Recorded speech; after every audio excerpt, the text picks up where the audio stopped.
pagtaasan mo pa ulit ako ng boses. Hindi lang yan yung aabutin mo. Umuwi ka na. Papatid na lang kita kay Dark. Di na, kaya ko mag-isa. Tinalikuran ko siya. Bastos na akong bastos. But honestly, siya nga hindi nire-respeto yung mga decisions ko. Pinipilit nila ako kay Dark. Kahit na yung parents ni Dark boto sa akin. Kaya siguro nandito siya ngayon at kinukulit ako. Pero alam ko naman talaga na wala ng feeling sa akin si Dark. Pinaglalaroan niya lang ako. Nagsimula na ang classes namin sa school. Tuwing may free time ako or holidays, I always end up going to Dad's company. Honestly, medyo hassle sa akin bilang college student. Nakaka-burnout dahil sa dami-dami kong iniisip. Dumagdag pa tong business ni Dad na pilit kong iniintindi. Dad doesn't even care kahit na nakikita niyang nahihirapan na ako. In fact, he likes it. Gusto niyang iparana sa akin kung paano sila naghirap noon. Papunta kami ng kumpanya ni Dad para sa meeting. Wala akong maintindihan. Wala ako sa mood makinig. Totoo lang, kanina ko pa gustong umuwi. Inaantok ako. Gustong gusto ko nang magpahinga. Gitna ng meeting, bumukas yung pinto. At si Jaden, hawak yung mga documents at nilagay yun sa table. Bigla akong kinanahan nang makita ko siya. Nawala bigla yung antok ko. Ilang araw ko din siyang hindi nakita. Hindi ko din kasi siya ma-chat kasi nagiging busy ako this past few days. Nang magkatinginan kami ni Jaden, nginitian ko siya. Ang akala ko hindi niya akong ngingitian pabalik. Pero ngumiti siya. Nawala yung ngiti ko sa labi nang biglang umepal tong si Tanda. Nakatingin ng masama sa akin si Dad. May usapan kami tungkol kay Jaden. Wala namang masama kung nginitian ko siya. Ngiting magkaibigan lang naman yun. Gail, dali mo na nga yung mga forms sa conference table at ayusin mo na maayos.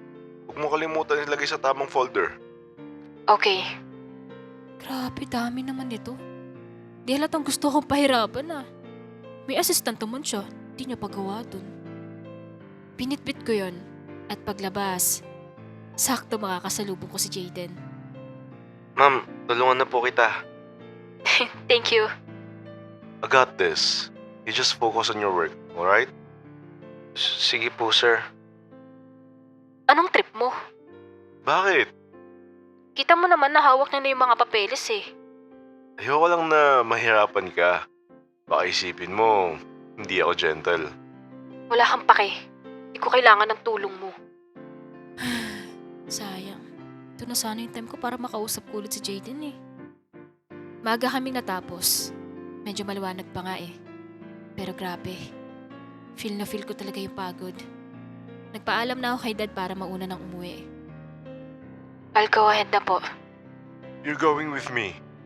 Pagod na po ako. Gusto ko na pong magpahinga. Ipapahatid kita. Hindi na po, Dad. Fine. Take care. Uy, bagay yun ah. Pinayagan niya ako mag-commute. Sa bagay. Busy siya. Dami niya sigurong iniisip. Habang nag-aantay ako ng masasakyan, I saw Jaden walking out of the building. Tama yung mata namin. Ang akala ko lalagpasan niya ako, pero huminto siya mismo sa tabi ko. Napansin ko din na may hawak siyang bulaklak. Para kanino kaya yun? Ay, nag-abala ka pa. Hindi to para sa'yo. Ah, sorry. Is that for your girlfriend? Nox, sweet ah. Sinabi ko na sa'yo na wala akong girlfriend. Para kanino yun? Sa lola kong namayapa na. Ah, sorry. May inaantay ka ba dito? Meron. Sino? Ikaw? Ha? Bakit? May ipapagawa ba kayo sa akin? Wala naman. Kakamustahin lang sana kita. Ngayon lang ulit kasi kita nakita. Ayos naman ako. Nagagawa ko naman mga trabaho ko. Well, may klase na kasi kami. Kaya bihira mo na ako makita. Do you wanna go with me? Let's walk. Baka may makakita sa atin. Ngayon pa nga lang, may mga nakatingin na. Umiiwas na ako sa sasabihin ng iba. Don't mind them. Intindihin mo kung paano tayo mag-work. Mag-work? Ha? Wait, sinabi ko ba yun? Ang syong ako naman. May sinabi ba ako? Oo, sabi mo kung paano tayo mag-work. Anong ibig mong sabihin? Ah, what I mean is work. As in trabaho.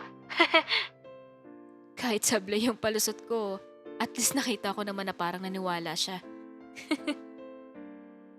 By the way, balak mo ba dalawin yung lola mo? Oo. I'll go with you. Ha? Mainit dun. Okay lang, sanay naman ako. Hindi talaga ako sanay. Kapag sobrang init, sumisikip ang dibdib ko. But for him, kaya kong tiisin yun. Nang makarating kami, I noticed na ang daming kalat. Parang walang naglilinis. Bukod sa mainit, naaamoy ko yung kalat na nakatambak malapit sa amin. Nagtatakip ako ng ilong kapag hindi siya nakatingin. Ayoko namang masabihan ng maarte.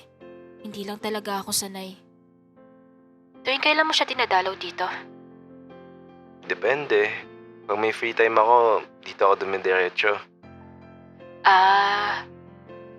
Tahimik lang kami. At totoo lang, wala akong maisip na itatopic namin. Ang tahimik kasi niya. Hindi ko alam kung ano pumapasok sa isip niya. How many siblings do you have again? Natanong mo na yan dati. Wala akong kapatid.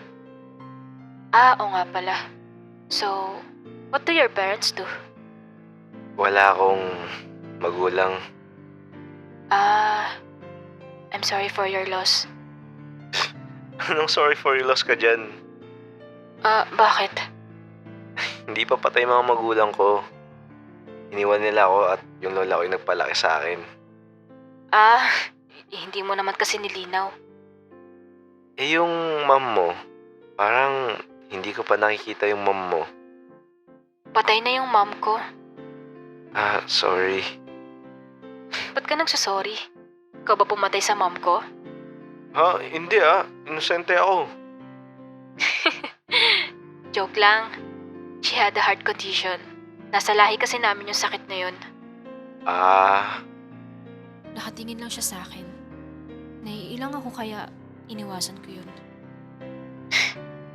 Why are you looking at me like that? Bakit mo pala ako kinakausap? Ha? Bakit? May problema ba?